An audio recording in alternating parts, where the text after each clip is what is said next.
बहुत समय पहले की बात है। एक छोटे से गांव में मेघा और उसकी बेटी मधु एक झोंपड़ी में रहती थी। मधु जब छोटी थी तभी उसके पिता दुनिया से चल बसे थे।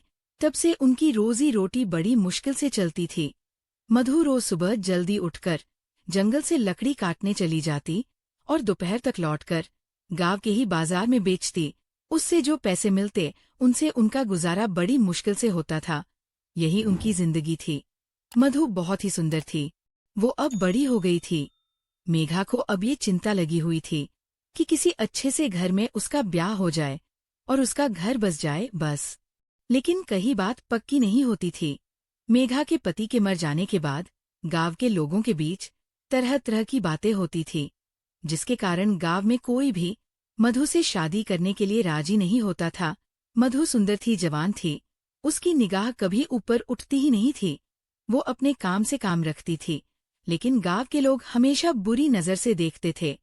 यूं ही दिन गुजरते जाते थे। मधु की माँ हमेशा चिंता में डूबी रहती थी। बेटी जवान हो गई है, अब कितने दिनों तक इसे अपने पास रखूंगी, लेकिन कोई लड़का भी तो नहीं मिल रहा है। यही बात उसके मन को कचोट रही थी।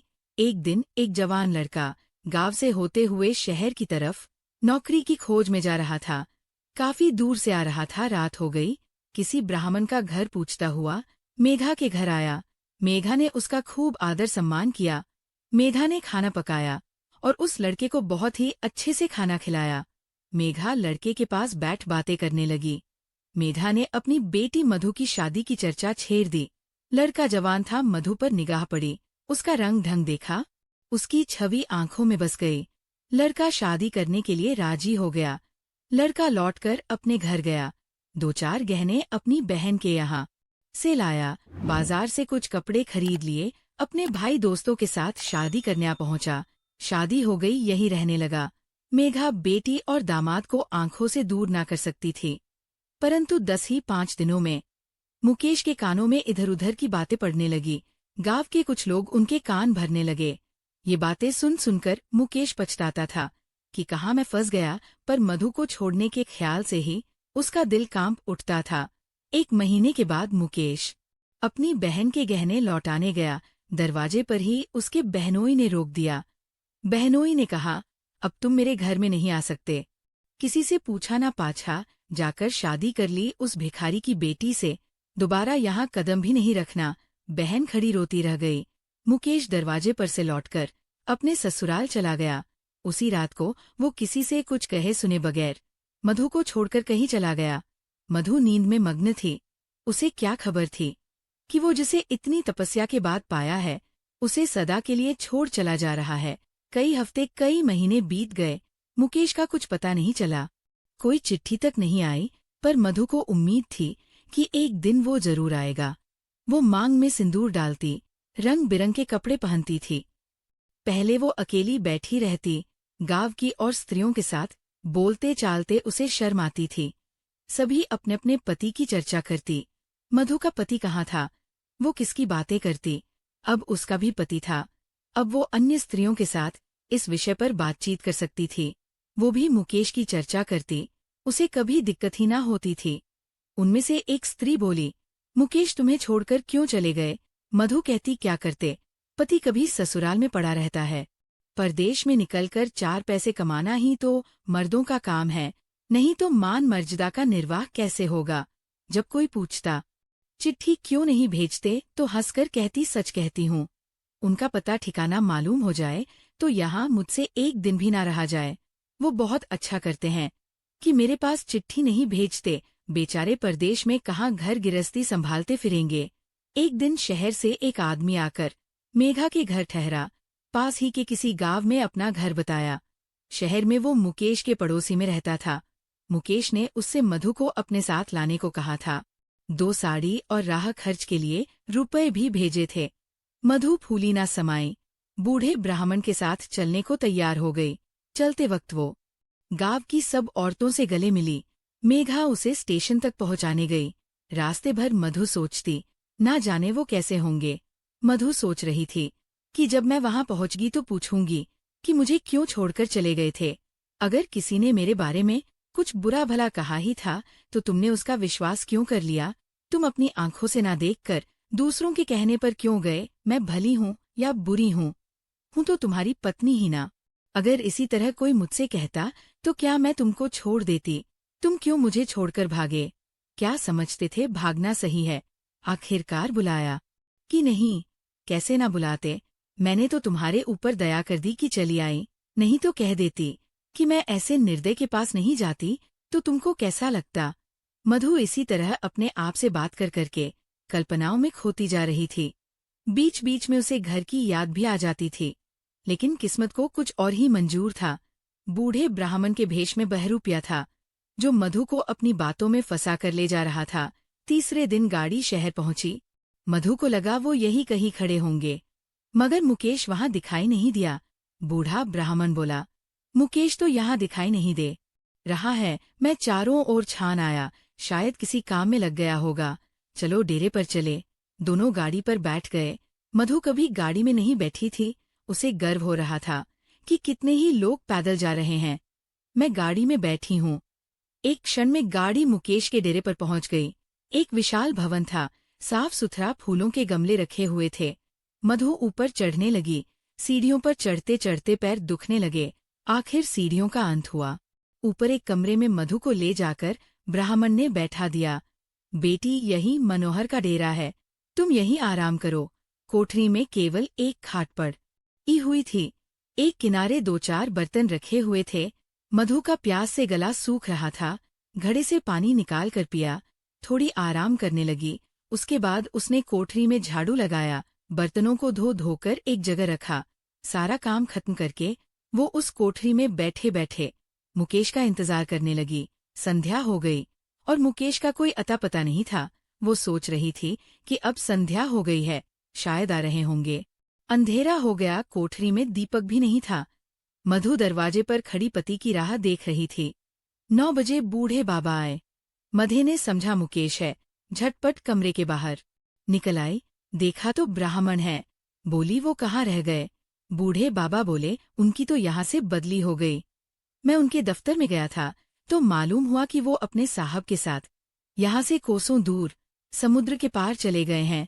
उन्होंने अपने दफ्तर में बहुत हाथ पैर जोड़े कि मुझे 10 दिन की मोहलत दे दीजिए, लेकिन साहब ने एक ना मानी। मुकेश यहाँ लोगों से कह गए हैं कि घर के लोग आए तो मेरे पास भेज देना। अपना पता दे गए हैं। कल मैं तुम्हें यहाँ से जहाज पर बैठा दूंगा। उस जहाज पर हमारे देश के और भी बहुत से लोग होंगे, इसलिए मार्ग में कोई कष्ट ना होगा। मधु ने पूछा, कितने दिन में जहाज पहुंचेगा? बूढ़ा ब्राह्मण बोला, 810 दिन से कम ना लगेंगे। मगर घबराने की कोई बात नहीं, तुम्हें किसी बात की तकलीफ ना होगी। अब तक मधु को अपने गांव लौटने की आशा थी। सुबह होते ही बूढ़े बाबा ने उसे ले जाकर जहाज में बैठा दिया। जहाज पर बैठा कर वो सोच रही थी कि फिर गांव के दर्शन न होंगे। गांव से सदा के लिए नाता टूट रहा है। देर तक घाट पर खड़ी रोती रही। जहाज और समुद्र देखकर उसे डर लग रहा था। शाम को जहाज खुला। मधु सोच रही थी उन्हें कहाँ खोजती फिरेगी, कोई पता ठिकाना भी मालूम नहीं है। बार बार पछताती थी कि एक दिन पहले क्यों ना चली आई। अपने शहर में भेंट हो जाती तो मैं उन्हें वहां कभी ना जाने देती। जहाज में सभी लोग खुश थे, एक दूसरे से बात कर रहे थे। केवल एक स्त्री उदास दिखाई दे रही थी। मधु ने उससे पूछा, तुम कहाँ जा रही हो बहन? बोली, कहाँ बताओ बहन, कहाँ जा रही हूँ? जहाँ भाग्य ले जाए वहीं जा रही हूँ। तुम कहाँ जा रही हो? मधु ने कहा, मैं तो अपने पति के पास जा रही हूँ। जहाँ ये जहाज रुकेगा वो वहीं नौकरी करते हैं। मैं कल आ जाती तो उनसे शहर में ही मुलाकात हो जाती। आने में देर हो गई, तब तक वो यहाँ चले आए। स्त्री बोली, अरे बहन, कहीं तुम्हें भी तो कोई झूठ बोलकर तो नहीं लाया है? तुम घर से किसके साथ आई हो?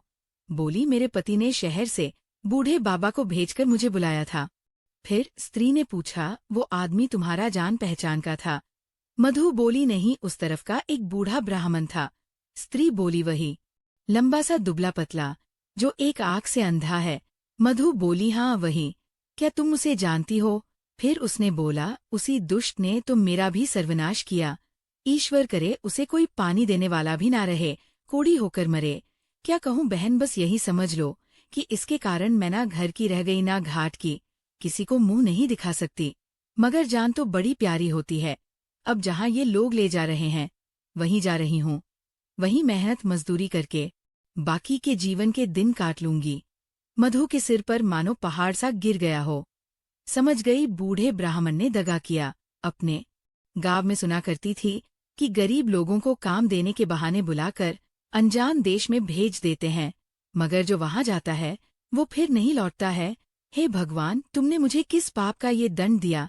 मधु सोचने लगी, अब क्या करूं। ये जहाज जो आखिरी आस थी, जिस पर बैठी हुई वो चली जा रही थी, वो अब टूट गई थी और अब समुद्र की लहरों के सिवा उसकी रक्षा करने वाला कोई ना था। जिस आधार पर उसने अपना जीवन भवन बनाया था वो जलमग्न हो गया। उसको अपनी माता की, अपने घर की, अपने गांव की याद आ रही थी। वो भगवान से प्रार्थना कर रही थी, हे भगवान, तुमने मुझे कितनी बड़ी मुसीबत में डाल दिया। अब क्या करना होगा। बहन स्त्री बोली, ये तो वहां पहुंचकर मालूम होगा। अगर वहां मजदूरी ही करनी पड़ी तो कोई बात नहीं, लेकिन अगर किसी ने बुरी नजर से देखा तो मैंने निश्चय कर लिया है कि या तो उसी की जान ले लूंगी या अपनी जान दे दूंगी। मधु बोली, बहन, मैं अब तुम्हारे ही साथ रहूंगी, मेरा यहाँ कोई नहीं है। स्त्री ने कहा, भगवान का भरोसा रखो और मरने से मत डरो। गहरा अंधकार छाया हुआ था। ऊपर काला आकाश था, नीचे काला जल। मधु आकाश की ओर ताक रही थी, उसकी संगिनी जल की ओर। उसके सामने आकाश के कुसुम थे, इसके चारों ओर अंधकार ही अंधकार था। जहाज से उतरते ही एक आदमी ने यात्रियों के नाम लिखने शुरू किए। इसका पहनावा तो विदेशी था, पर बातचीत से हिंदुस्तानी मालूम होता था। मधु सिर झुकाए अपनी संगिनी के पीछे खड़ी थी। उस आदमी की आवाज सुनकर वो चौंक पड़ी। उसने दबी आंखों से उसकी ओर देखा। उसके पूरे शरीर में सनसनी दौड़ गई, ऐसा लगा सपना देख रही हो। आंखों पर विश्वास न आया। फिर उस पर निगाह डाली। मधु के पैर थर थर कांपने लगे। उसने अपनी संगिनी का हाथ पकड़ लिया, नहीं तो जमीन पर गिर पड़ती। उसके नजदीक वही पुरुष खड़ा था जो उसका जीवन साथी था और जिससे इस जीवन में मिलने की उसे बिल्कुल भी आशा न थी। वो मुकेश था, इसमें जरा भी संदेह न था। हाँ, उसकी सूरत बदल गई थी। गाल पिचके हुए थे, लाल आंखों से क्रूरता और कठोरता झलक रही थी। पर था वो मुकेश ही। मधु का मन चिल्लाने का चाहा, पर संकोच ने मन को रोका। उसने अपनी संगिनी के कान में कहा, बहन, तुम उस ब्राह्मण को ऐसे ही बुरा कह रही थी। यही तो वो है जो यात्रियों के नाम लिख रहे हैं। वो बोली, सच में तुम सही से पहचानी हो। मधु बोली, बहन, बिल्कुल वही है। तब स्त्री बोली, तब तो तुम्हारे भाग जग गए, अभी यहाँ से निकलने की बात कर लेना। मधु बोली, भला बहन, ऐसा भी हो सकता है कि यहाँ तुम्हें छोड़ दूं। मुकेश यात्रियों से बात बात पर बिगड़ता था, बात बात पर गालियां देता था। केवल गांव का जिलाना बता सकने के कारण धक्का देकर गिरा दिया। आखिर मुकेश उसके सामने आकर खड़ा हो गया और कुछ देर देखकर बोला, तुम्हारा क्या नाम है। उसने ने कहा, मद। मुकेश चौंक पड़ा, फिर बोला, घर कहाँ। मधु बोली, लक्ष्मणपुर। ये कहते कहते मधु को हंसी आ गई। मुकेश ने उसकी ओर ध्यान से देखा, तब झट से उसका हाथ पकड़ लिया और गले लगा लिया और बोला, मधु, तुम यहाँ कैसे मुझे पहचानती हो। मधु रो रही थी, मुंह से आवाज नहीं निकल रही थी। मुकेश फिर बोला, तुम यहाँ कैसे आई। मधु खड़ी हो गई, आंसू पोंछे, और मुकेश की ओर देखकर बोली, तुम ही ने तो बुलावा भेजा था। मुकेश बोला, मैं तो 7 साल से यहाँ फंसा हूँ।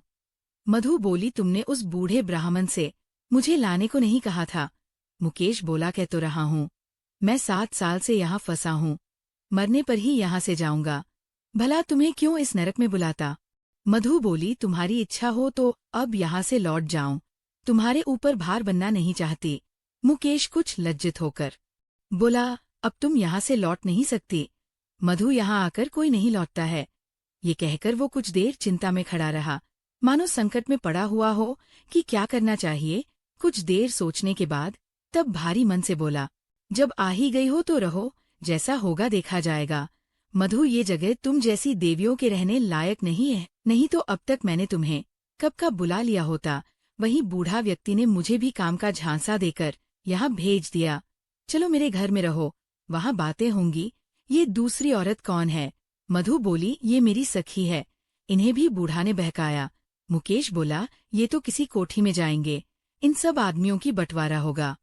जिसके हिस्से में जितने आदमी आएंगे उतने हर एक कोठी में भेजे जाएंगे। मधु बोली, ये तो मेरे साथ रहना चाहती है। मुकेश बोला, अच्छी बात, इन्हें भी लेती चलो। तीनों घर की तरफ बढ़ गए। जहां तक निगाह जाती थी ऊख ही ऊख दिखाई देती थी। समुद्र की ओर से शीतल निर्मल वायु के झोंके आ रहे थे। अत्यंत सुरम्य दृश्य था, पर मुकेश की निगाह उस ओर न थी। वो भूमि की ओर ताकता सिर झुकाए तेजी से चला जा रहा था, मानो मन ही मन कोई समस्या हल कर रहा था। तभी एक आदमी घोड़ा दौड़ता आ पहुंचा और मुकेश से बोला, ऐ जमद, ये दोनों औरतें हमारी कोठी में रहेगी। हमारे कोठी में कोई औरत नहीं है।